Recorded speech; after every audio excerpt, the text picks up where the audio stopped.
Hi guys, आपका स्वागत है रेशनल इंग्लिश क्लासेस में। प्यारे बच्चों, आज हम लोग पढ़ेंगे मॉडल ऑक्सिलरी वर्ब शुड का प्रयोग के बारे में। इसके पहले हम लोग विल, वुड, मे, माइट इत्यादि के बारे में पढ़ चुके हैं। आज हम लोग पढ़ेंगे शुड का प्रयोग के बारे में। आज का क्लास अंतिम क्लास है शुड के बारे में।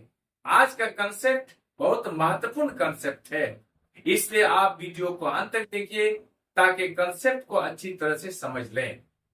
Model auxiliary verb auxiliary verb से आया है। ऑक्सिलरी वर्ब किसे कहते हैं?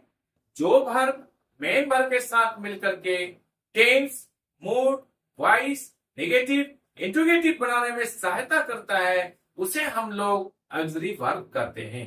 ऑक्सिलरी वर्ब को हम लोग हेल्पिंग वर्ब भी कहते हैं या फिर सपोर्टिंग वर्ब भी कहते हैं। ऑक्सिलरी वर्ब के दो प्रकार होते हैं, प्राइमरी ऑक्सिलरीज तथा मॉडल ऑक्सिलरीज। प्राइमरी ऑक्सिलरीज तीन है, verb to be, to have, to do. Modal auxiliaries 13 है, can, could, shall, should, will, would, may, might, must, used to, ought to, dare तथा नीड। आज हम लोग पढ़ेंगे शुड का अंतिम कंसेप्ट के बारे में। चले हम लोग शुरू करते हैं। प्यारे बच्चों, शुड एक मॉडल ऑक्सिलरी वर्ब है। इसका रूप past tense, present tense, future tense में एक समान होता है। शुड का रूप सभी पर्सन्स में एक सा होता है। जैसे फर्स्ट पर्सन में I should go, second person में you should go, third person में दे शुड गो। शुड के बाद हमेशा वर्ब का फर्स्ट फॉर्म का प्रयोग होता है। जैसे Mohan should write a letter, या शुड के बाद राइट वर्ब का पहला रूप का प्रयोग किया गया है। हम जानते हैं शैल का पास्ट टेंस शुड होता है। जैसे नरेशन में हम लोग डायरेक्ट से इनडायरेक्ट बनाते हैं। जैसे Mohan said that Gita wrote a letter. Mohan ने कहा कि गीता एक पत्र लिखी। सेड या पास्ट टेंस में, इसलिए यहाँ पर क्या हुआ, यहाँ पर शैल का पास्ट टेंस शुड का प्रयोग किया गया। लेकिन याद रखिएगा, इसके अलावा भी शुड एक स्वतंत्र वर्ब है, शैल से इसका कोई संबंध नहीं। चले आज हम लोग अंतिम कंसेप्ट को समझेंगे शुड का प्रयोग के बारे में।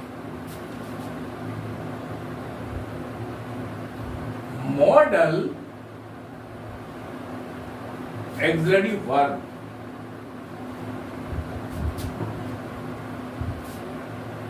Use of should. आज का क्लास बहुत ही महत्वपूर्ण है। यूज ऑफ शुड अंतिम क्लास है, अंतिम कंसेप्ट है।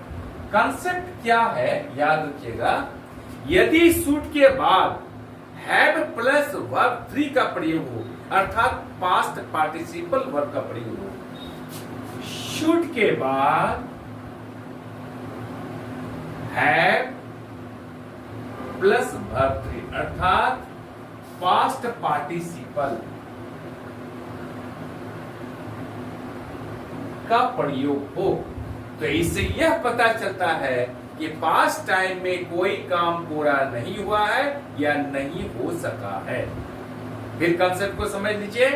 यदि शुड के बाद हैव प्लस वर्ब 3 आ जाए तो इससे यह पता चलता है कि पास्ट टाइम में कोई काम नहीं हो सका है या फिर पूरा नहीं हुआ है। इसको हम लोग एक एग्जाम्पल के द्वारा समझ लेते हैं। If you had asked me, example, if you had asked me for this English grammar,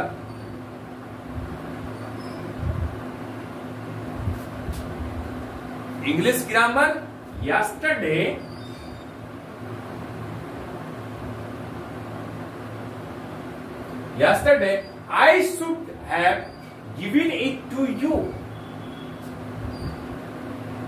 I should have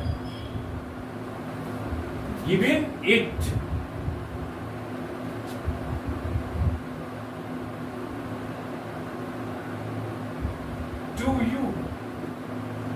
देखिए यहाँ पे इस कंसेप्ट को समझ लीजिए। शुड के बाद यहाँ शुड है, यहाँ शुड है, इसके बाद हैव आया है, यहाँ वर्ब 3 का प्रयोग किया गया है।